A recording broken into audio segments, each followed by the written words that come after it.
आउटनेट पर होगा अब आपके सारे फिजिक्स के इंस्टीट्यूट मैथ्स का सफाया। बस अपने फोन से क्वेश्चन की फोटो खींचो, क्रॉप करो और तुरंत वीडियो सोल्यूशन पाओ। डाउनलोड कीजिए डाउटनेट ऐप अभी या फिर व्हाट्सएप कीजिए अपने डाउट्स 8 400 400 400 पर। हमारे पास एक सवाल है जहाँ पे हमसे पूछा गया है कि what are the environmental consequences of the increasing demand for energy. मतलब कि जैसे जैसे हमारा जो डिमांड है एनर्जी के लिए वो इंक्रीज होता जा रहा है, तो उसके एनवायरमेंटल कॉन्सिक्वेंसेस क्या हो रही हैं। फिर पूछा गया कि what steps would you suggest to reduce energy consumption. मतलब क्या स्टेप्स आप सजेस्ट करोगे टू रिड्यूस जो है एनर्जी कंजम्पशन को। तो सबसे पहले हम देखते हैं एनवायरमेंटल कॉन्सिक्वेंसेस, मतलब क्या हो रही है एनवायरमेंट में। जैसे कि हमारी इंक्रीज हो रही है डिमांड, मतलब डिमांड हमारी एनर्जी के लिए इंक्रीज होती जा रही है। तो सबसे पहली बात तो ये है कि जो है हम एनर्जी को पाने के लिए क्या कर रहे हैं, हम फॉसिल फ्यूल्स को बर्न कर रहे हैं। मतलब हम लिखेंगे इसको burning of fossil fuels to meet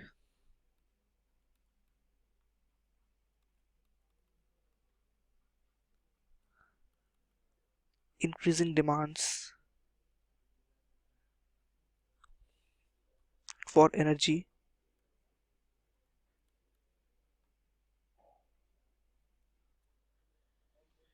causes air pollution।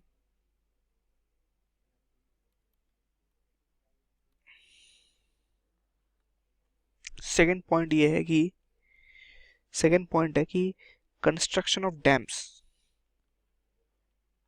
Construction of dams मतलब क्या है।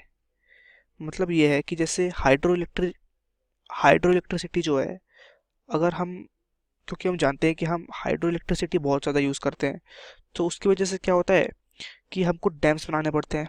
और डैम्स बनाने के लिए हमको इकोसिस्टम्स को डिस्ट्रॉय करके फिर काफ़ी जो घर वर है जो नदियों के पास होती है उनको हटा के अपन क्या करते हैं, डैम्स बनाते हैं। तो हम बेसिकली क्या कर रहे हैं, इकोसिस्टम को और एनवायरनमेंट को अपन यहाँ से डैमेज कर रहे हैं। तो जो है ये जो एनवायरमेंटल कॉन्सिक्वेंस है ये काफ़ी मतलब बुरा है, क्योंकि जो है लार्ज अमाउंट्स ऑफ मीथेन जो है, लार्ज अमाउंट ऑफ मीथेन जो है वो प्रोड्यूस होता है जब वेजिटेशन जो है, मतलब पेड़ पौधे जो होते हैं वो पानी में डूब जाते हैं। तो तब क्या होता है कि जब ये पानी में डूब जाते हैं, जब हम डैम बनाते हैं, तो ये पानी में डूबने की वजह से क्या होता है, ये मीथेन गैस बनती रहती है। तो मीथेन गैस जो है, ज़्यादा मीथेन गैस बनने से क्या होता है, ये ग्रीन हाउस गैस की तरह काम करता है और जो ग्लोबल वार्मिंग का एक बहुत बड़ा रीज़न है ये। तो इसलिए जो है कंस्ट्रक्शन ऑफ डैम्स क्या है, ये इसकी वजह से क्या होता है, इसकी वजह से हमारा मीथेन बनता है और काफ़ी इकोसिस्टम को डैमेज पहुंचता है। तो ये भी जो है एक डेंजरस इन्वायरमेंटल कॉन्सिक्वेंस है।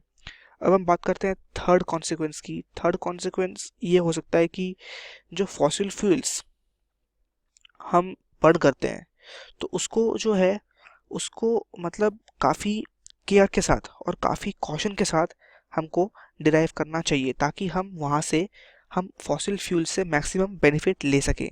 Fossil fuel should be used with care and caution to derive maximum benefits out of them, क्योंकि फॉसिल फ्यूल से पोल्यूशन भी होता है। तो हमको ध्यान देना चाहिए कि हम फॉसिल फ्यूल्स को लिमिटेड अमाउंट में यूज़ करें ताकि ज़्यादा पोल्यूशन ना हो, वरना फिर एनवायरनमेंट को बहुत ज़्यादा हानि पहुंचती है। तो ये हुआ थर्ड पॉइंट कि फॉसिल फ्यूल्स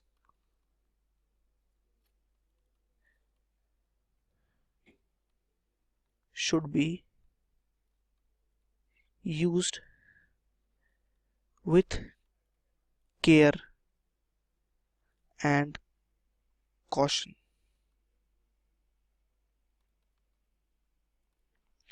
उसके बाद आते हैं अपन फोर्थ पॉइंट पे।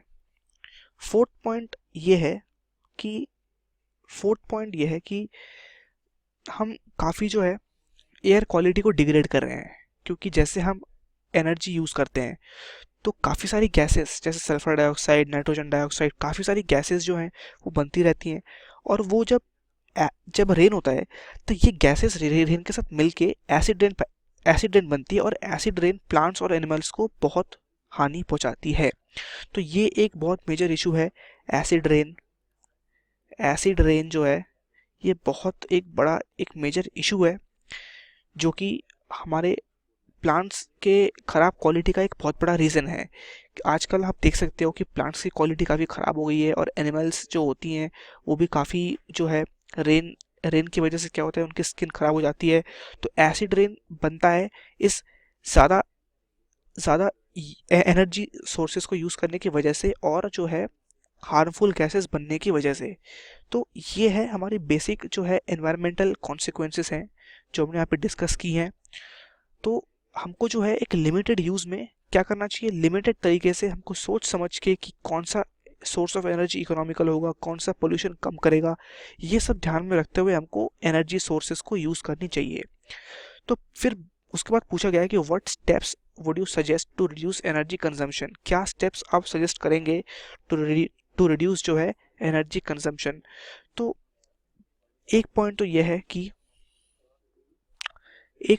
है कि to reduce energy consumption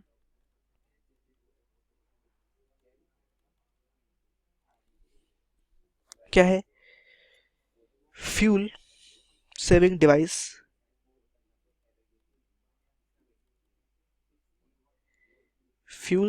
device like क्या है, like pressure cooker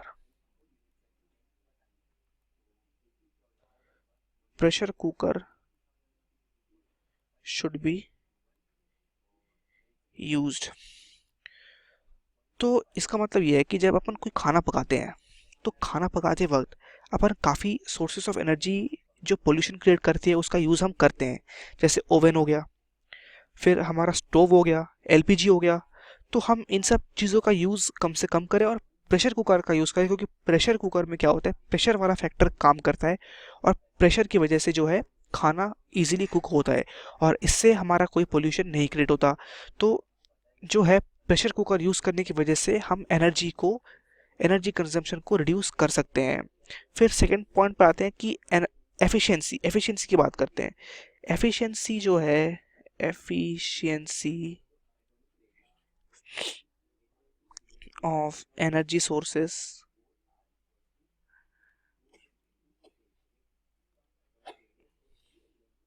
should be maintained by getting them regularly serviced. Be maintained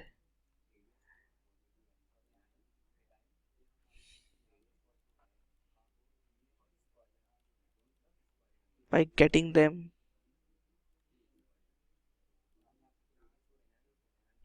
regularly serviced। मतलब यह है कि हमको एफिशिएंसी जो है एनर्जी सोर्सेज की, जो हम लोग घर में या फैक्ट्रीज में यूज़ करते हैं, उसकी एफिशिएंसी को हमको बढ़ाने के लिए क्या करना चाहिए, और उसको रेगुलरली सर्विसिंग करनी चाहिए, ताकि जो है हमको वो जो गैजेट है या जो सोर्स है वो हमको अच्छे से अच्छी एफिशिएंसी के साथ हमको एनर्जी दे पाए। तो ये हो गया हमारा सेकंड पॉइंट। अब आते थर्ड पॉइंट पे कि we should be economical. We should be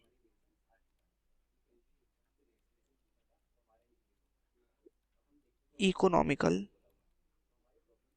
in क्या, इन आवर एनर्जी